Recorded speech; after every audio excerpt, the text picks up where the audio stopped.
Hello friends, ഇന്നത്തെ എപ്പിസോഡിൽ അമൃതയെടുത്തി ശ്രീകുട്ടിയോട് ഭക്ഷണം കഴിക്കുന്ന കാര്യത്തെ കുറിച്ചൊക്കെ പറഞ്ഞുകൊണ്ട് നിൽക്കുമ്പോഴാണ് ഐശ്വര്യ അവിടേക്ക് എത്തുകയും അമൃതയെടുത്തിയോട് ഉപദേശങ്ങൾ നൽകുകയും ചെയ്ത്. അപ്പോഴേക്കും അത് കേട്ടെത്തിയ വസുന്ധരാമ കാര്യം എന്താണെന്ന് അന്വേഷിച്ചു. ഞാൻ അമൃതയെടുത്തി ഉപദേശിക്കുകയായിരുന്നുള്ള ഐശ്വര്യയുടെ വാക്ക് കേട്ട് ഉടനെ വസുന്ധര പറഞ്ഞു, ഉപദേശങ്ങൾക്ക് ആർക്ക് വേണമെങ്കിലും കൊടുക്കാവല്ലോ, പക്ഷെ ഉപദേശിക്കുന്നവർക്ക് അത് അവരുടെ ജീവിതത്തിൽ പ്രാവർത്തികമാക്കാനല്ലേ പാടുള്ളൂ എന്നൊക്കെ പറയുമ്പോ ഐശ്വര്യ ചോദിച്ചു, എന്താ അമ്മ എന്നെ ഉദ്ദേശിച്ച് പറഞ്ഞ പോലെ തോന്നുന്നു, എന്താ അമ്മ ഇങ്ങനെ പറയുന്നത് എന്ന് അന്വേഷിച്ച ഉടനെ വസുന്ധര പറഞ്ഞു, ഒന്നുമില്ല, ഞാൻ വെറുതെ പറഞ്ഞതേ ഉള്ളൂ.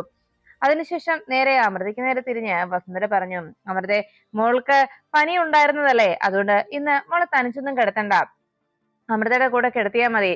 പിന്നെ അത് മാത്രമല്ല, കുഞ്ഞിനെ ഇടയ്ക്കിടയ്ക്ക് നോക്കുകയും ചെയ്യണം. കുഞ്ഞല്ലേ, കൊച്ചുകുട്ടിയല്ലേ, പനി ഉണ്ടാവാനുള്ള സാധ്യത ഏറെയാണ്. അതുകൊണ്ട് പനി മാറിയതായിട്ട് നമുക്ക് തോന്നിയാലും ചിലപ്പോൾ രാത്രിയിൽ പനിച്ചേക്കും. അതുകൊണ്ട് കുഞ്ഞിന്റെ മേൽ നല്ല ശ്രദ്ധ വേണമെന്ന് പറഞ്ഞു. ശരിയമ്മേ, ഞാൻ എല്ലാം നോക്കിക്കോളാമെന്ന് അമൃതയെടുത്തി വാക്ക് നൽകുമ്പോ ഇത് കേട്ട് നിന്ന ഐശ്വര്യ വസുന്ധരയ്ക്ക് പെട്ടെന്ന് ശ്രീകുട്ടിയോടുണ്ടായ സ്നേഹത്തെ കണ്ട് വല്ലാത്ത ദേഷ്യം തോന്നി. ഉടനെ വസുന്ധര ഇവിടുന്ന് പോകാനൊരുങ്ങുമ്പോ ഐശ്വര്യ വസുന്ധരയെ പിടിച്ചു നിർത്തുന്നു. അമ്മയൊന്നും അവിടെ നിന്നേ, അമ്മയല്ലേ എനിക്ക് വാക്ക് തന്നത് അധിക ദിവസം കഴിയുന്നതിന് മുൻപ് തന്നെ ഈ പെൺകൊച്ചിനെ ഇവിടെ നിന്ന് മാറ്റാമെന്ന്. എന്നിട്ട് ഈ കുട്ടി ഇവിടുന്ന് പറഞ്ഞയക്കുന്നതിന് പകരം അമ്മയ്ക്ക് എന്താ ഈ കൊച്ചിനോട് ഇപ്പൊ വല്ലാത്ത സ്നേഹം തോന്നിയതുപോലെ എന്ന് ചോദിച്ചു. അത് കേട്ടതും വസുന്ധര പറഞ്ഞു, അതെ, ഇപ്പോ ആ കുഞ്ഞിന് പനിയായിട്ടിരിക്കുകയല്ലേ, ഇതൊക്കെ ഒന്ന് കഴിയട്ടെ, പിന്നെയല്ലേ ബാക്കി കാര്യങ്ങൾ, എന്താ അതുപോലെ ഐശ്വര്യ എന്ന് ചോദിച്ചുകൊണ്ട് വസുന്ധര അവിടെ നിന്ന് പോകുമ്പോ അമൃതയെടുത്തി മനസ്സിൽ പറഞ്ഞു, അതെ, മുത്തശ്ശി മുത്തശ്ശി എന്ന ആ മനസ്സിനുള്ളിലെ മുത്തശ്ശി ഉണർന്നു കഴിഞ്ഞു. ഇനി കുഞ്ഞിന് നേരെ പഴയതുപോലെയൊന്നും ദേഷ്യമോ കുഞ്ഞിനോട് അകൽച്ചയൊന്നും ഇനി അമ്മയുടെ മനസ്സിൽ ഉണ്ടാകാനില്ല, ഇനി അങ്ങനെ വരികയുമില്ല എന്ന് അമൃതയെടുത്തി ആലോചിച്ചുകൊണ്ട് പുഞ്ചിരിച്ചങ്ങനെ നിൽക്കുമ്പോ ഐശ്വര്യയ്ക്ക് വസുന്ധരാമയിലുണ്ടായ ഈ മാറ്റം ഉൾക്കൊള്ളാനാകാതെ ഇതിനെ എന്താ ചെയ്യുക എന്നതിനെ കുറിച്ച് ആലോചിച്ചു നിന്നു. അപ്പോഴാണ് അവിടെ ശ്യാമ മ്യൂസിക് റിയാലിറ്റി ഷോയിൽ പങ്കെടുക്കുന്നതിന് വേണ്ടി സാധകം ചെയ്യാനായി തയ്യാറായി കഴിഞ്ഞു. റിയാലിറ്റി ഷോയിൽ പങ്കെടുക്കാൻ 3-ാം റൗണ്ടിലേക്ക് വേണ്ടി സാധകം ചെയ്യുമ്പോൾ ശ്യാമയുടെ പാട്ട് കേട്ടു നിൽക്കുന്ന അതെല്ലാം ആസ്വദിച്ചുകൊണ്ട് നിന്ന അഖിലിന്റെ അരികിലേക്ക് ഉടനെ തന്നെ GK സാറും എത്തുന്നു. ശ്യാമ സാധകം ചെയ്തുകൊണ്ടിരിക്കുന്നത് കേട്ട GK സാറിന് വലിയ സന്തോഷമായി. ശ്യാമയുടെ ആ പാട്ട് കേട്ട് അരികിലേക്ക് എത്തി അഖിലിനോട് GK സാർ പറഞ്ഞു, എന്തായാലും കൊള്ളാം, താൻ സാധകം ചെയ്യാനായി ശ്യാമയെ കൂട്ടിക്കൊണ്ടു വന്നല്ലോ, റിയാലിറ്റി ഷോയില് ശ്യാമയ്ക്ക് 3-ാം റൗണ്ടിലേക്ക് തീർച്ചയായിട്ടും കയറാൻ കഴിയും, തൽക്കാലം ശ്യാമയെ താൻ ബുദ്ധിമുട്ടിക്കണ്ട എന്ന് GK സാർ അഖിലിനെ കണ്ടതും ഉടനെ കൈകൊണ്ട് ആംഗ്യം കാട്ടി. ഉടനെ അഖിൽ GK സാറിന് അരികിലേക്ക് എത്തിയിട്ട് പറഞ്ഞു, അതെ, അടുത്ത ദിവസം തന്നെയാണല്ലോ റിയാലിറ്റി ഷോയുടെ 3-ാം റൗണ്ട് വരുന്നത്, അതുകൊണ്ട് തന്നെ എന്തായാലും ശ്യാമ സാധകം ചെയ്യുന്നത് എന്തുകൊണ്ടും എനിക്ക് ഇഷ്ടമായി. ഇപ്പോ ടൈറ്റ് കോമ്പറ്റീഷൻ നടക്കുന്നത് അറിയാവല്ലോ, കട്ടയ്ക്കാണ് ആ മാധുരി എന്ന് പറയുന്ന പെൺകുട്ടിയും. അതുകൊണ്ട് തന്നെ രണ്ടുപേരും ഇനി ഒരേപോലെ തന്നെയാണ് ഇതിൽ മത്സരിക്കുക. ആ ഒരു സാഹചര്യത്തിൽ എന്തായാലും എത്രയും പെട്ടെന്ന് തന്നെ ഇതിൽ വിജയിക്കാനതിന് വേണ്ടിയുള്ള ആ ഒരു തയ്യാറെടുപ്പിലായിരിക്കണം ശ്യാമ എത്തേണ്ടത്. പിന്നെ അറിയാവല്ലോ, എനിക്ക് കൂടി ഈ ഒരു റിയാലിറ്റി ഷോയിൽ തീർച്ചയായിട്ടും അവർ വിജയിക്കണമെന്നുള്ള ചിന്ത, ശ്യാമ ജയിക്കണമെന്നുള്ള ആ ചിന്ത മാത്രമാണ് എന്റെ മനസ്സിലുള്ളത്. ഉടനെ തന്നെ ശ്യാമയ്ക്ക് ഈ റിയാലിറ്റി ഷോയിൽ വിജയിക്കാൻ സാധിച്ചാൽ അത് എന്റെ കൂടി ഒരു പ്രസ്റ്റീജ് ഇഷ്യൂ ആയിട്ട് നിൽക്കുകയാണ്. ഞാൻ റെക്കമെൻഡ് ചെയ്ത കുട്ടി എന്ന നിലയിലും അതിനേക്കാൾ ഉപരി ശ്യാമ പേരെടുക്കേണ്ട ഒരു നല്ലൊരു ഗായിക കൂടിയാണ്. ആർക്കും അത്രത്തോളം ഹൃദ്യമായ രീതിയിൽ പാടുന്ന ആ പെൺകുട്ടിയെ എല്ലാവരും തിരിച്ചറിയണം. അതുകൊണ്ട് തന്നെ ഈ റിയാലിറ്റി ഷോയിൽ ശ്യാമ തന്നെ വിജയിക്കണം, അതാണ് എന്റെ ഏറ്റവും വലിയ ആഗ്രഹം. അത് മാത്രമല്ല, ഇത് ശ്യാമയ്ക്ക് രക്ഷപ്പെടാൻ പറ്റിയ നല്ലൊരു വഴി കൂടിയാണ്. അതുകൊണ്ട് ഈ ഒരു അവസരം ഒരു കാരണവശാലും കൈവിട്ട് കളയരുത് എന്ന് GK സാറ് അഖിലിനെ ഓർമ്മിപ്പിച്ചു. അതെല്ലാം കേട്ടതും അഖിൽ പറഞ്ഞു, അറിയാം സർ, സാർ ഇങ്ങനെ ഒരു കാര്യം പറഞ്ഞപ്പോൾ തന്നെ ഞങ്ങളും ചിന്തിച്ചത് അത് തന്നെയാണ്. ഞങ്ങൾക്ക് രക്ഷപ്പെടാനുള്ള ആ ഒരു മാർഗമായിട്ടാണ് ഞങ്ങൾ ഈ അവസരം കാണുന്നത്. അതുകൊണ്ട് തന്നെ തീർച്ചയായിട്ടും ശ്യാമ ഇതിൽ വിജയിക്കും. ശ്യാമ ആത്മാർത്ഥമായി തന്നെ ഈ കോമ്പറ്റീഷനിൽ പങ്കെടുക്കുകയും ചെയ്യും. സാറ് ധൈര്യമായിട്ടിരുന്നോളൂ എന്ന് പറഞ്ഞു. എന്നാൽ ശരി, ശ്യാമ സാധകമൊക്കെ കഴിയുമ്പോ ഞാൻ വന്നിരുന്നെന്നും അന്വേഷിച്ചെന്നും പറഞ്ഞേക്കോ. ശ്യാമയുടെ സാധകം നന്നായി നടക്കട്ടെ, നല്ല രീതിയിൽ ശ്യാമയ്ക്ക് പാടാൻ കഴിയട്ടെ എന്ന് പറഞ്ഞ് GK സാറ് എല്ലാവിധ വിജയാശംസകളും നേർന്ന് അവിടുന്ന് പോകുന്നു. അപ്പോഴേക്കും അഖിൽ GK സാറ് പോയതിനു ശേഷം മനസ്സിൽ പറഞ്ഞു, അതെ, ഇത് സാറിന് മാത്രം അഭിമാന പ്രശ്നമല്ല, ഇതിപ്പോ എന്റെ കൂടി അഭിമാനത്തിന്റെ പ്രശ്നമാണ്. എന്റെ ശ്യാമയെ തീർച്ചയായിട്ടും ഈ റിയാലിറ്റി ഷോയിൽ ശ്യാമ തന്നെ വിജയിക്കണം, ശ്യാമ തന്നെ 1-ാം സ്ഥാനത്ത് എത്തിച്ചേരണം. ശ്യാമയുടെ വിജയം ശ്യാമയെ തള്ളി പറഞ്ഞവർക്കും ശ്യാമയെ കുത്തി നോവിച്ചവർക്കുമൊക്കെയുള്ള ഒരു മറുപടിയാണ്. അതുകൊണ്ട് ഏത് വിധേനയും ഈ റിയാലിറ്റി ഷോയിൽ ശ്യാമ വിജയിച്ചേ തീരൂ എന്ന് അഖിൽ മനസ്സിലങ്ങനെ ഉറപ്പിക്കുമ്പോഴാണ് അവിടെ അരുന്ധതിയും വിസ്മയയും ശ്യാമയുടെ ഇപ്പോഴുള്ള ഈ മാറ്റത്തെക്കുറിച്ച്, ശ്യാമയ്ക്ക് റിയാലിറ്റി ഷോയിൽ കിട്ടിക്കൊണ്ടിരിക്കുന്ന ഈ സപ്പോർട്ടിനെ കുറിച്ച് വല്ലാത്ത വിഷമത്തോടെ സംസാരിച്ചത്. അവളങ്ങ് ജനങ്ങൾക്കിടയിൽ വല്ലാതെ അങ്ങ് ആഴത്തിൽ ഇറങ്ങിക്കഴിഞ്ഞു. അവളുടെ ഫാൻസ് ഒക്കെ ഇതിനോടകം രൂപപ്പെട്ടു എന്നാണ് അറിയാൻ കഴിഞ്ഞത്. വല്ലാത്തൊരു കയറ്റമായിപ്പോയി അവളുടേത്. എന്തായാലും അവളെ തടയാനും നമുക്ക് കഴിഞ്ഞില്ലല്ലോ എന്നല്ല വിസ്മയും അരുന്ധതിയും പരസ്പരം സങ്കടപ്പെട്ടുകൊണ്ട് നിൽക്കുമ്പോൾ അവിടെ എത്തിയ ഐശ്വര്യ പറഞ്ഞു, ഇതിപ്പോ നിങ്ങൾക്ക് മാത്രമല്ല പ്രശ്നമായി മാറിയിരിക്കുന്നത്, എനിക്കും കൂടിയാണ്. ആനന്ദ നിലയത്തില് ഒരേ ഒരു സെലിബ്രിറ്റി മാത്രം മതി, അത് ഈ ഐശ്വര്യ മാത്രം മതി. ഇനി അവളെ കൂടി അങ്ങനെ ആ ഒരു സ്ഥാനത്തേക്ക് എത്താൻ ഞാൻ അനുവദിക്കില്ല. അതുകൊണ്ട് തന്നെ അവളെ തകർത്ത് കളയേണ്ടത് ഇപ്പൊ എന്റെ കൂടി ആവശ്യമായി മാറിയിരിക്കുന്നു. അവൾക്ക് ഈ റിയാലിറ്റി ഷോയിൽ ഒരിക്കലും വിജയിക്കാൻ കഴിയരുത്. അവൾ ഈ റിയാലിറ്റി ഷോയിൽ നിന്ന് ഔട്ടാകണം. അതിനു വേണ്ടിയുള്ള കാര്യങ്ങളാണ് ചെയ്യേണ്ടത് എന്ന് പറഞ്ഞതും അരുന്ധതിയും വിസ്മയും പറഞ്ഞു, നമുക്ക് എന്ത് ചെയ്യാൻ കഴിയും ഐശ്വര്യ, ഞങ്ങൾക്ക് ഇനിയിപ്പോ ഈ റിയാലിറ്റി ഷോയിൽ അവിടെ ചെന്ന് ഏതെങ്കിലും രീതിയിൽ അവിടെ സ്വാധീനം ചെലുത്താൻ ശ്രമിച്ചാലും ഞങ്ങൾ അവിടെ എത്തുന്നത് മറ്റുള്ളവരൊക്കെ മനസ്സിലാക്കും, ഞങ്ങളെ എല്ലാവർക്കും തിരിച്ചറിയാൻ കഴിയുമല്ലോ. അതുകൊണ്ട് തന്നെ വലിയൊരു പ്രശ്നമായി മാറും. ഞങ്ങൾക്ക് നേരിട്ട് ഇടപെടാൻ കഴിയില്ല ഐശ്വര്യ എന്ന് അരുന്ധതി വിഷമത്തോടെ പറയുമ്പോൾ ഐശ്വര്യ അതെല്ലാം കേട്ടിട്ട് ചോദിച്ചു, അല്ല അരുന്ധതി, നിങ്ങൾക്കല്ലേ ഇടപെടാൻ പറ്റത്തില്ലാതുള്ളൂ, പക്ഷെ എനിക്ക് പറ്റുമല്ലോ എന്ന് ചോദിച്ചു. അത് കേട്ടതും അരുന്ധതി സംശയത്തോടെ ഐശ്വര്യ നോക്കി, അല്ല ഐശ്വര്യ എന്താ ഈ പറഞ്ഞു വരുന്നത്? ഈ റിയാലിറ്റി ഷോയിൽ ഐശ്വര്യക്ക് എങ്ങനെ ഇടപെടാൻ സാധിക്കുക? അതിന് എന്തെങ്കിലും ഒരു അവസരം ഉണ്ടാകുമോ? എന്താ അതിനുള്ള ഒരു പോംവഴി എന്ന് ചോദിച്ചതും ഉടനെ ഐശ്വര്യ പറഞ്ഞു, അതെ, റിയാലിറ്റി ഷോയില് പങ്കെടുക്കാൻ ഒരേ ഒരു വഴിയുണ്ട്.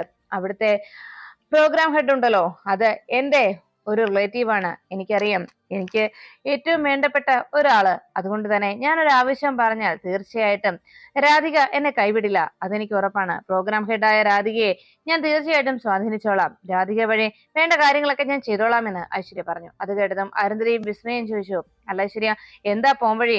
എന്ത് ചെയ്യാനാണ് ഐശ്വര്യയുടെ പ്ലാനിങ്? അതൊന്ന് പറഞ്ഞേ കേൾക്കട്ടെ. എന്ത് ചെയ്തിട്ടാണ് അവളെ ഇതിൽ നിന്ന് പുറത്താക്കാൻ നോക്കുന്നത് എന്ന് ചോദിച്ചതും ഐശ്വര്യ പറഞ്ഞു, അതെ, അവിടെ റിയാലിറ്റി ഷോയിൽ അവൾ അങ്ങനെ പങ്കെടുക്കാൻ പാടില്ല. അതില് അവൾ വിജയിച്ചാൽ അത് എനിക്ക് കൂടി ഉണ്ടാകാൻ പോകുന്ന തിരിച്ചടിയാണ്. ആനന്ദ നിലയത്തിൽ പോലും എനിക്ക് അത് വലിയൊരു തിരിച്ചടിയായി മാറും. അതുകൊണ്ട് തന്നെ അവൾ ഒരിക്കലും ആ ഒരു സ്ഥാനത്തേക്ക് എത്തിച്ചേരാൻ പാടില്ല. അവൾക്ക് ഒരു കാലത്തും ആനന്ദ നിലയത്തിലേക്ക് തിരിച്ചു വരാനോ അവിടെയുള്ള ഒരാളുടെയും മനസ്സിലേക്ക് മടങ്ങി വരാനോ ഒരു അവസരം ഞാൻ കൊടുക്കില്ല. അവളിനി ആ വീട്ടിലേക്ക് വരികയും വേണ്ട. അതിനുവേണ്ടി എന്തും ഞാൻ ചെയ്യും. അതിനുള്ള നീക്കത്തിലാണ് ഞാൻ എന്തായാലും ഉടനെ തന്നെ രാധികയെ കാണുന്നുണ്ട് എന്ന് പറഞ്ഞു.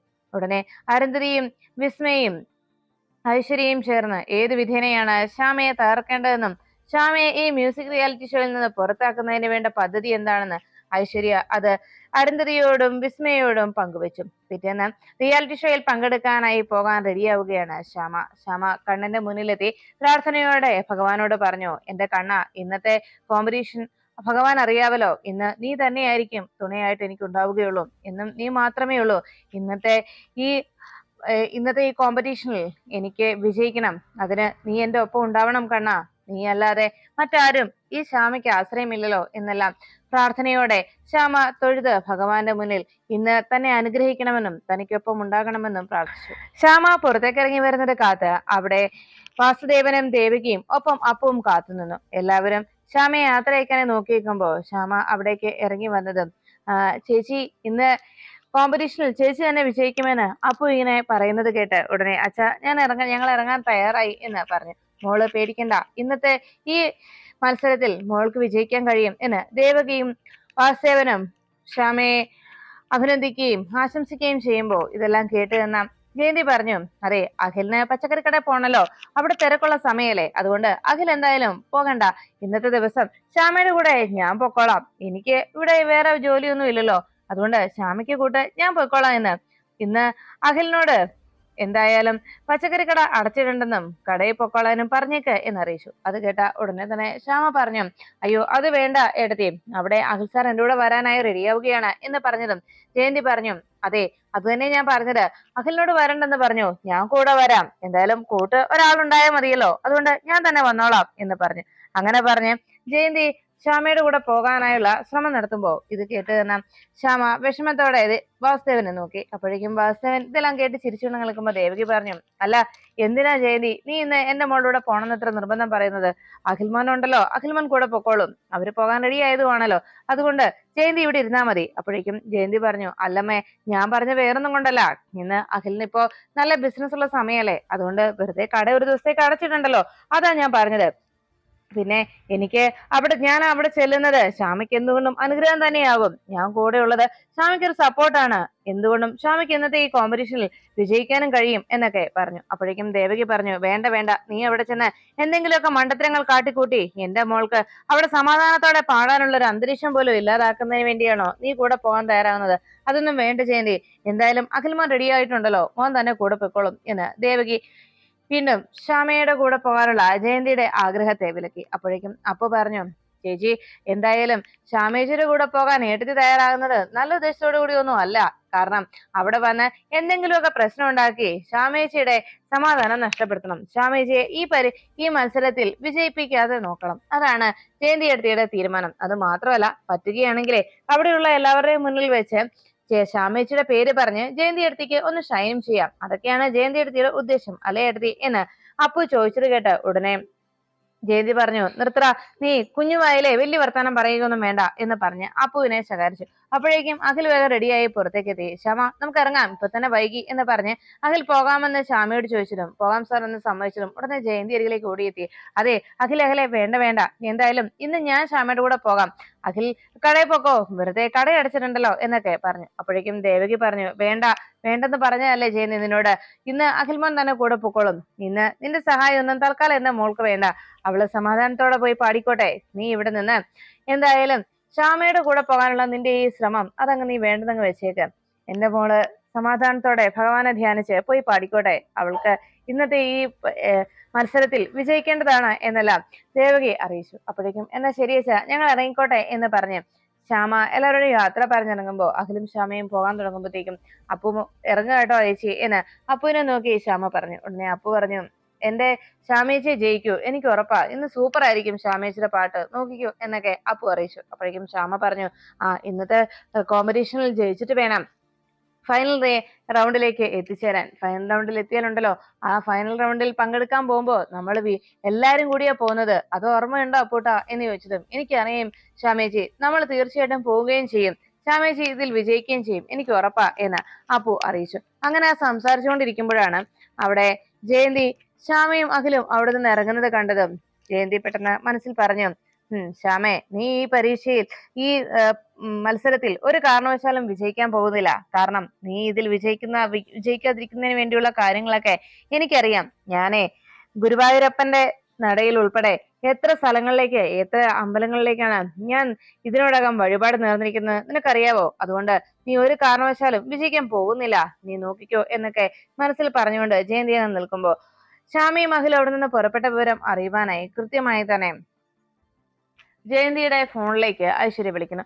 കോൾ എടുത്തിട്ടും ജയന്തി പറഞ്ഞു, ഐശ്വര്യ ഇവിടുന്ന് രണ്ടുപേരും പോന്നിട്ടുണ്ട്, ഇപ്പോ അവിടെ റിയാലിറ്റി ഷോ നടക്കുന്ന സ്ഥലത്തേക്ക് എത്തിച്ചേരാനുള്ള സാധ്യതയായി എന്ന് പറഞ്ഞതും ഐശ്വര്യ ചോദിച്ചു, അപ്പൊ രണ്ടുപേരും ബൈക്കിലാ പോന്നിരിക്കുന്നത് അല്ലെ എന്ന് അന്വേഷിച്ചു.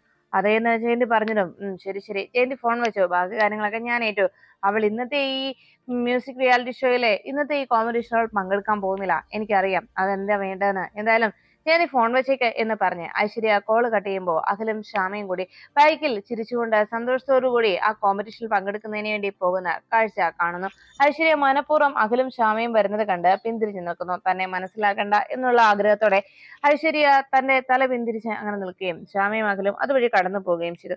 അതിനുശേഷം റിയാലിറ്റി ഷോ നടക്കുന്ന ആ ചാനലിന്റെ സെറ്റിലേക്ക് അവിടെ എത്തിയ മാധുരിയും അമ്മയും കൂടി അവിടെ അതിന് കോമ്പറ്റീഷനിൽ പങ്കെടുക്കുന്നതിന് വേണ്ടിയുള്ള മേക്കപ്പും മറ്റു കാര്യങ്ങളും ചെയ്തുകൊണ്ടിരുന്നു. ഓർണമെന്റ്സ് ഒക്കെ അണിഞ്ഞുകൊണ്ട് അമ്മ അതെല്ലാം അണിയിച്ച് കൊടുത്തുകൊണ്ട് അങ്ങനെ നിൽക്കുമ്പോൾ അവിടേക്ക് പ്രോഗ്രാം ഹെഡായ രാധികയും ആ ചാനലിലെ മറ്റൊരു പ്രവർത്തകയും കൂടി അവിടേക്ക് എത്തി. എന്തായാലും കൊള്ളാം, സെക്കൻഡ് റൗണ്ടില് മാധുരി ഫസ്റ്റ് ചെയ്തു, അത് ശരി തന്നെയാണ്, ഇത്തവണയും ഈ റൗണ്ടിൽ ഫസ്റ്റ് ആയിട്ട് എത്തണം കേട്ടോ, എന്തായാലും കഴിഞ്ഞ തവണത്തെ പോലെ നല്ല നല്ലൊരു പെർഫോമൻസ് ഇത്തവണ ഞങ്ങൾ പ്രതീക്ഷിക്കുന്നുണ്ട്.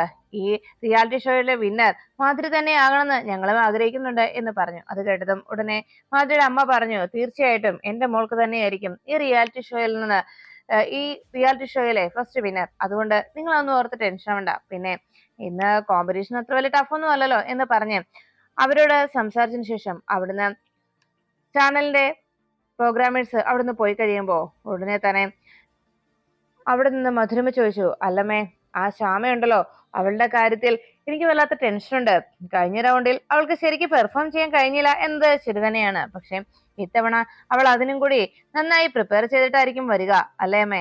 അപ്പോ എങ്ങനെ അവളെ നമ്മൾ ഇതിൽ നിന്ന് നേരിടും? അതിനെന്തെങ്കിലും വഴി അമ്മയുടെ കയ്യിലുണ്ടോ എന്ന് മാധുരി ചോദിച്ചതും ഉടനെ തന്നെ മാധുരിയുടെ അമ്മ പറഞ്ഞു, അവൾ ഇന്നത്തെ റിയാലിറ്റി ഷോ പങ്കെടുക്കാൻ പോകുന്നില്ല. അതിന് പങ്കെടുക്കാതിരിക്കുന്നതിന് വേണ്ടിയുള്ള കാര്യങ്ങളൊക്കെ ചെയ്യാന്ന് ഐശ്വര്യ വാക്ക് വന്നിട്ടുണ്ട്. അതുകൊണ്ട് തന്നെ ഇന്ന് മോള് സന്തോഷത്തോടുകൂടി ഈ കോമ്പറ്റീഷനിൽ പങ്കെടുത്തോളൂ. എന്റെ മോള് തന്നെ ഇതിൽ വിജയിക്കും, അതെനിക്ക് ഉറപ്പാണ്. ഐശ്വര്യ എന്തൊക്കെയോ കാര്യങ്ങൾ പ്ലാൻ ചെയ്ത് വെച്ചിട്ടുണ്ട് എന്നൊക്കെ മാധുരിയുടെ അമ്മ പറയുന്നു. അത് കേട്ടതും മാധുരി വലിയ സന്തോഷത്തോടെ നിന്നു. ഇന്ന് ശ്യാമ എന്തായാലും പാടാൻ പോകുന്നില്ല, അവൾക്ക് ശരിക്കും പാടാനും കഴിയാതെ പൊയ്ക്കോളും, അത് തീർച്ച എന്നൊക്കെ ഇങ്ങനെ മനസ്സ് ചിന്തിച്ചുകൊണ്ട് അങ്ങ് നിൽക്കുമ്പോഴാണ് അഖിൽ ശ്യാമയ്ക്ക് വേണ്ട നിർദ്ദേശങ്ങളൊക്കെ നൽകിക്കൊണ്ട് ശ്യാമയുടെ മനസ്സിന്റെ ടെൻഷനൊക്കെ മാറുന്നതിന് വേണ്ടി ഓരോ കാര്യങ്ങളൊക്കെ സംസാരിച്ച് അങ്ങനെ മോട്ടിവേറ്റ് ചെയ്തുകൊണ്ടിരിക്കുമ്പോഴാണ് ആ പ്രോഗ്രാം ഹെഡ് രാധികയും കൂടെയുള്ള സ്റ്റാഫും കൂടി അവിടേക്ക് എത്തിയത്. അവർ വന്ന് ശ്യാമയോട് പറഞ്ഞു, അതെ, കഴിഞ്ഞ റൗണ്ടിൽ ശ്യാമയുടെ പാട്ട് അത് ശ്യാമയ്ക്ക് മെന്റലി വല്ലാത്ത ടെൻഷൻ ഉണ്ടായിരുന്നെന്ന് മനസ്സിലാക്കാൻ കഴിഞ്ഞിട്ടുണ്ട്. അതുകൊണ്ടാണ് അന്ന് അത്രയും നന്നായി പെർഫോം ചെയ്ത് പോയത്. എന്നാൽ ഇത്തവണ അങ്ങനെ ആകരുത്, അറിയാവല്ലോ. നിങ്ങൾ ഉള്ള കണ്ടസ്റ്റന്റിൽ നിന്ന് നിങ്ങൾ ആകെ 2 പേരെ മാത്രമാണ് ഇന്നത്തെ ഈ കോമ്പറ്റീഷനിൽ നിന്ന് ഫൈനൽ റൗണ്ടിലേക്ക് സെലക്ട് ചെയ്യുക. അതുകൊണ്ട് തന്നെ ഒത്തിരി ആളുകളുള്ള ഈ കോമ്പറ്റീഷനിൽ തീർച്ചയായിട്ടും വിജയിക്കണമെങ്കിൽ ഏറ്റവും നല്ല ബെസ്റ്റ് തന്നെ ഇന്നിവിടെ പെർഫോം ചെയ്യണം. അത് ശ്യാമയ്ക്ക് അറിയാവല്ലോ അല്ലെ എന്ന് പറഞ്ഞതും ശ്യാമ പറഞ്ഞു, എനിക്കറിയാം മേഡം, ഞാൻ എന്തായാലും ഇന്ന് എന്റെ ഏറ്റവും നല്ല ബെസ്റ്റ് തന്നെ ഞാൻ ഇന്ന് ഇവിടെ പെർഫോം ചെയ്യും. ഇന്ന് എല്ലാവർക്കും ഞാൻ തന്നെ ഇന്നത്തെ ഈ മ്യൂസിക് റിയാലിറ്റി ഷോയിലെ ഈ റൗണ്ടിലെ വിന്നറാകും തീർച്ച എന്ന് പറഞ്ഞു. എന്നാ ശരി, ശ്യാമയുടെ മേക്കപ്പിന്റെ കാര്യങ്ങൾ നടന്നോട്ടെ എന്ന് പറഞ്ഞ് ശ്യാമയുടെ എല്ലാ ഓൾ ദി ബെസ്റ്റ് പറഞ്ഞ് അവരവിടെ നിന്ന് പോകുന്നു. ഈ സമയത്ത് അഖിൽ ശ്യാമയോട് പറഞ്ഞു, മറ്റൊന്നും ആലോചിച്ച് താൻ ടെൻഷൻ ആവേണ്ടതില്ല, പാട്ട് അത് മാത്രമാണ് തന്റെ മനസ്സിലുണ്ടാവേണ്ടത്. നമ്മുടെ വീട്ടിലെ കാര്യങ്ങളോ മറ്റൊന്നും തന്റെ മനസ്സിന് അലട്ടാൻ പാടില്ല എന്ന് അഖിൽ ശ്യാമയ്ക്ക് വേണ്ട നിർദ്ദേശം നൽകി. അപ്പോഴാണ് അവിടേക്ക് ഐശ്വര്യ എത്തിയത്. അവിടെ ഫ്ലോറിലേക്ക് ഐശ്വര്യ വന്നതും അവിടെ നിന്ന് സംസാരിച്ചുകൊണ്ട് നിൽക്കുന്ന രാധികയെ ഐശ്വര്യ കണ്ടു. ഉടനെ തന്നെ രാധികയുടെ അരികിലേക്ക് എത്തി ഐശ്വര്യ വിളിച്ചു, രാധികയെ. അപ്പോഴേക്കും പിന്തിരിച്ചു നോക്കിയ രാധിക ഐശ്വര്യ കണ്ടത്, അല്ല, എന്താ ഐശ്വര്യ എന്താ ഇവിടെ പ്രോഗ്രാം നടക്കുന്ന കാണാൻ വന്നാണോ എന്ന് ചോദിച്ചതും ഉടനെ ഐശ്വര്യ പറഞ്ഞു, അതെ, എനിക്ക് രാധികയുടെ ഒരു ഹെൽപ്പ് വേണം, അതിനുവേണ്ടിയാണ് ഞാൻ വന്നത്. എനിക്ക് ആ ശ്യാമയുണ്ടല്ലോ, ഇന്നത്തെ റിയാലിറ്റി ഷോയിൽ പങ്കെടുക്കുന്ന ആ പെൺകുട്ടി, അവൾ ഒരു കാരണവശാലും ഇന്നത്തെ ഈ കോമ്പറ്റീഷനിൽ പങ്കെടുക്കരുത്. അതിനുള്ള സഹായം എനിക്ക് രാധിക ചെയ്തു തരണം എന്ന് പറഞ്ഞതും രാധിക പറഞ്ഞു, അയ്യോ ഐശ്വര്യ എന്താ ഈ പറയുന്നത്, എനിക്ക് അതിനൊന്നും ചെയ്യാൻ കഴിയില്ല എന്ന് പറഞ്ഞതും ഇതിന്റെ പ്രോഗ്രാം ഹെഡ് അല്ലേ രാധിക, അപ്പൊ പിന്നെ രാധിക വിചാരിച്ചാൽ നടക്കില്ലേ എന്ന് ചോദിച്ചു. ഉടനെ രാധിക പറഞ്ഞു, അയ്യോ, എനിക്ക് ആ കുട്ടിയുടെ ഇന്നത്തെ ഇവിടുത്തെ പെർഫോമൻസ് തടയാൻ സാധിക്കില്ല. കാരണം ആ കുട്ടിക്ക് അത്രയേറെ ആരാധകർ ഉണ്ടായി കഴിഞ്ഞു. ഇപ്പോൾ തന്നെ ശ്യാമയ്ക്ക് വേണ്ടി പ്രത്യേക ഫാൻസ് തന്നെ രൂപപ്പെട്ടിട്ടുണ്ട്. അത് മാത്രമല്ല, ഏതെങ്കിലും വിധേന ആ പെൺകുട്ടിയുടെ പാട്ട് ഞാൻ തടയാൻ ശ്രമിച്ചാൽ പിന്നെ അതോടുകൂടി കൂടുതൽ പ്രശ്നങ്ങൾ ഇവിടെ ഉണ്ടാകും. അത് തീർച്ചയാണ്. എനിക്കതുകൊണ്ട് ദയവ് ചെയ്ത് തൽക്കാലം ഈ ഒരു കാര്യം എനിക്ക് ചെയ്തു തരാൻ സാധിക്കില്ല. അങ്ങനെ ഒരു സഹായം എനിക്ക് ചെയ്യാനാവില്ല ഐശ്വര്യ എന്ന് പറയുന്നു. ഇതെല്ലാം കേട്ടതും ഐശ്വര്യ ആകെ ടെൻഷനിലായി. എന്തായാലും ഇന്ന് ഇവിടെ വരെ വന്നതല്ലേ, പ്രോഗ്രാം ഒക്കെ കണ്ടിട്ട് പോ എന്ന് പറഞ്ഞതും ഉടനെ ഐശ്വര്യയുടെ മുഖഭാഗം മാടി. അപ്പോഴേക്കും ഐശ്വര്യയോട് ചോദിച്ചു, എന്താ ഐശ്വര്യ, ഇന്ന് ഇവിടെ പ്രോഗ്രാമിൽ കാണുവാനും പ്രോഗ്രാമിൽ പങ്കെടുക്കാനും ഐശ്വര്യക്ക് അവസരം തരാം, എന്താ എന്ന് ചോദിച്ചതും ഉടനെ രാധികയോട് ഐശ്വര്യ പറഞ്ഞു, എന്നാ ശരി, എനിക്കൊരു കാര്യം ചെയ്തു തരണം. ഇന്ന് ഇവിടെ പങ്കെടുക്കുന്ന ആ കണ്ടസ്റ്റൻസിന് അവിടെ മേക്കപ്പും മറ്റു കാര്യങ്ങളൊക്കെ ചെയ്യുന്നുണ്ടല്ലോ, അപ്പൊ അതൊക്കെ കാണാനായിട്ട് അതിനുള്ള ഒരു പെർമിഷൻ എനിക്ക് തരില്ലേ എന്ന് ചോദിച്ചതും ഉടനെ രാധിക പറഞ്ഞു, അതിനെന്താ, ഞാൻ അവിടുത്തെ എന്റെ സ്റ്റാഫിനോട് പറയാം, എല്ലായിടത്തും കൊണ്ടുപോയി അവർ കാണിക്കും ഐശ്വര്യയെ. എന്താ അതുപോലെ എന്ന് ചോദിച്ചിട്ടും ഐശ്വര്യ പറഞ്ഞു, അതെനിക്ക് വേണ്ട. ഇവിടുത്തെ സ്റ്റാഫുകളുടെ സഹായത്തോടു കൂടി അത് വേണ്ട. ഞാൻ ഇവിടുത്തെ സ്റ്റാഫുകളിൽ ഒരാളായിട്ട് അങ്ങനെ എനിക്ക് ഇവിടെയുള്ള എല്ലാ സ്ഥലങ്ങളിലും കയറി ഇറങ്ങാനൊരു ഒരു അവസരം അതെങ്കിലും എനിക്ക് ചെയ്തു തന്നൂടെ? അങ്ങനെ ഒരു സഹായെങ്കിലും ഇവിടുത്തെ ഒരു സ്റ്റാഫ് എന്ന ആ ഒരു പരിഗണന അങ്ങനെ എനിക്ക് തന്നൂടെ എന്ന് ചോദിച്ചിട്ടും രാധിക അപ്പോഴേക്കും ആകെ ടെൻഷനിലായി. അയ്യോ അതെങ്ങനെയാ ശ്യാമേ, ഇപ്പോഴത്തെ അവസ്ഥയിൽ അങ്ങനെ എനിക്ക് ചെയ്യാൻ കഴിയില്ല ഐശ്വര്യ. അത് ഇവിടുത്തെ ഒരു സ്റ്റാഫ് എന്ന രീതിയിൽ ഐശ്വര്യയെ പരിഗണിക്കാൻ എനിക്ക് സാധിക്കില്ല എന്ന് പറഞ്ഞതും വീണ്ടും രാധികയോട് ഐശ്വര്യ ചോദിച്ചു, എങ്ങനെയും ഈ ഒരു സഹായം മാത്രമല്ലേ ഞാൻ ചോദിച്ചിട്ടുള്ളൂ, അതെനിക്ക് ചെയ്തു തരാൻ കഴിയില്ല രാധികയെ എന്ന് ചോദിച്ചതും ഉടനെ രാധികയോടുള്ള ആ ചോദ്യം കേട്ട് ഐശ്വര്യ അങ്ങനെ ടെൻഷനോടെ ചോദിച്ചത് രാധിക പറഞ്ഞു, ശരി ശരി ഞാൻ ചെയ്തു തരാം എന്ന് സമ്മതിച്ചു. അങ്ങനെ രാധിക അവിടുത്തെ പ്രോഗ്രാം സ്റ്റാഫായിട്ട് ഐശ്വര്യയെ അംഗീകരിക്കുന്ന രീതിയിൽ ഐശ്വര്യക്ക് അങ്ങനെ ഒരു നിയമനം നൽകുന്നത് പോലെ അവിടുത്തെ ഒരു ടാഗ് ഐശ്വര്യക്ക് നൽകാമെന്ന് രാധിക സമ്മതിക്കുന്നു.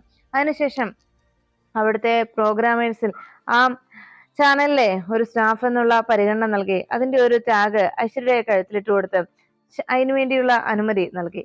ഐശ്വര്യ കുറെ നേരമായിട്ടും വേണ്ട കാര്യങ്ങളൊക്കെ ചെയ്യുമെന്ന് പറഞ്ഞിട്ടും ഒന്നും ചെയ്യാത്തതിന്റെ ടെൻഷനിൽ അങ്ങനെ മാധുരി അമ്മയും നിൽക്കുമ്പോഴാണ് അവിടേക്ക് ഐശ്വര്യ എത്തിയത്. ഐശ്വര്യ വന്നതും മാധുരിയുടെ അമ്മ ചോദിച്ചു, ആഹാ ഐശ്വര്യ ഈ ചാനൽ കയറി കൂടിയോ? ഇതെന്താ സ്റ്റാഫിന്റെ ടാഗൊക്കെ കഴുത്തിലിട്ടിരിക്കുന്നത്? ഐശ്വര്യക്ക് ഇവിടെ ജോലിയായോ എന്നൊക്കെ ചോദിച്ചു. ഇത് കേട്ട ഉടനെ ഐശ്വര്യ പറഞ്ഞു, അതെ ഞാൻ ഇന്ന് ചെയ്യാമെന്ന് വിചാരിച്ച കാര്യം എന്റെ ആ റിലേറ്റീവിനെ കൊണ്ട് ചെയ്തെടുക്കാമെന്ന ഞാൻ ആഗ്രഹിച്ചിരുന്നത്, പക്ഷെ സാധിച്ചില്ല. ഇന്നത്തെ ആ ഒരു ശ്രമം പാഴാകുകയും എന്ന് ഇപ്പോ എനിക്ക് മനസ്സിലാക്കാൻ കഴിഞ്ഞു. എന്തായാലും ഞാൻ മറ്റൊരു ഓപ്ഷൻ കൂടി കണ്ടുവച്ചിട്ടാണ് ഇവിടേക്ക് വന്നത്. അത് കൃത്യമായി തന്നെ നടപ്പിലാക്കാനാണ് എന്റെ നീക്കം എന്ന് ഐശ്വര്യ അറിയിച്ചു. അപ്പോഴേക്കും മാധുരിയുടെ അമ്മ ചോദിച്ചു, അതെന്താ, എന്ത് നീക്കമാ ഐശ്വര്യ ഇനി അടുത്ത് നടപ്പിലാക്കാൻ പോകുന്നത്? എനിക്കൊന്നും മനസ്സിലാവുന്നില്ല. ഐശ്വര്യ ഇവിടുത്തെ സ്റ്റാഫിന്റെ ഈ ടാഗൊക്കെ ഇട്ട് എന്താ അടുത്ത് ചെയ്യാൻ പോകുന്നത് എന്ന് ചോദിച്ചു. അപ്പോഴേക്കും ഐശ്വര്യ പറഞ്ഞു, അതെ ഞാൻ ഇവിടുത്തെ സ്റ്റാഫിന്റെ ഈ ടാഗ് ഇട്ടിരിക്കുന്നതേ എപ്പോ വേണമെങ്കിലും ഈ ഫ്ലോറിൽ എവിടെ വേണമെങ്കിലും കയറി ചെല്ലാമെന്നുള്ളതിന് വേണ്ടിയാണ്. അതുകൊണ്ട് തന്നെ ഈ ടാഗ് ഇട്ട് ഞാനൊരു പദ്ധതി പ്ലാൻ ചെയ്ത് കഴിഞ്ഞു, അതിപ്പോ ഞാൻ നടപ്പിലാക്കും എന്ന് പറഞ്ഞു. അങ്ങനെ പറഞ്ഞുകൊണ്ട് ഐശ്വര്യ തന്റെ കയ്യിലിരുന്ന ആ കവർ മാധുരിയുടെ അമ്മയെ കാണിച്ചു. ഉടനെ മാധുരിയുടെ അമ്മ ചോദിച്ചു, അല്ല ഇതെന്താ ഐശ്വര്യ ഈ കവറിനകത്ത് എന്ന് ചോദിച്ചതും ഇതാണ് നല്ല ഒന്നാന്തരം മയക്കുമരുന്ന്. ഇത് കേട്ട ഉടനെ മാധുരിയുടെ അമ്മ ഞെട്ടി. മയക്കുമരുന്നോ? എന്താ ഐശ്വര്യ പറഞ്ഞു വരുന്നത്? ഇതെന്തിനാ എന്ന് ചോദിച്ചതും ഇത് ശ്യാമയ്ക്ക് കൊടുക്കണം. ഇന്നത്തെ ദിവസം അവൾ ഈ ഫ്ലോറിൽ കയറി എന്താ കാണിക്കാൻ പോകുന്നതെന്ന് നമുക്കൊന്ന് കാണാവല്ലോ. ഇന്ന് അവൾക്ക് യാതൊരു പരിസരബോധം ഉണ്ടാവുകയില്ല. ഇന്നത്തോടെ ഇവിടെയുള്ള ആളുകളെല്ലാം അവളുടെ നേരെ കൂക്കി വിളിക്കുകയും അവളെ നാണം കെടുത്തി ഇവിടുന്ന് ഓടിക്കുകയും ചെയ്യും. അതാണ് ഇനി സംഭവിക്കാൻ പോകുന്നത്. അതിനുവേണ്ടിയുള്ള കാര്യങ്ങളാ ഞാൻ ചെയ്യുന്നത് എന്ന് ഐശ്വര്യ അറിയിച്ചു. അത് കേട്ട ഉടനെ മാധുരിയുടെ അമ്മയ്ക്ക് വലിയ സന്തോഷമായി. അല്ല അതെങ്ങനെ നടപ്പിലാക്കും ഐശ്വര്യ എന്ന് ചോദിച്ചതും അതൊക്കെ ഞാൻ വേണ്ട രീതിയിൽ ചെയ്തോളാം. അതിനുവേണ്ടിയല്ലേ ഞാൻ ഈ ടാഗൊക്കെ കഴുത്തിലിട്ടിട്ട് വന്നത് എന്ന് പറഞ്ഞു. അപ്പോഴേക്കും മാധുരിയുടെ അമ്മ പറഞ്ഞു, ശരി ശരി എന്തായാലും വേണ്ടതുപോലെയുള്ള കാര്യങ്ങളൊക്കെ ഐശ്വര്യ ചെയ്തോളൂ, എന്റെ സപ്പോർട്ട് ഉണ്ടാവും. ഞാൻ എന്തായാലും അമ്മയുടെ എന്റെ മോളുടെ അരികിലേക്ക് പോകട്ടെ എന്ന് പറഞ്ഞുകൊണ്ട് ഐശ്വര്യയുടെ ആ തീരുമാനം, അടുത്ത നീക്കം കൃത്യമായി ഫലവത്താവുന്നുള്ള അഹങ്കാരത്തോടെ മാധുരിയുടെ അമ്മ നേരെ മാധുരിക്കരികിലേക്ക് പോകുന്നു.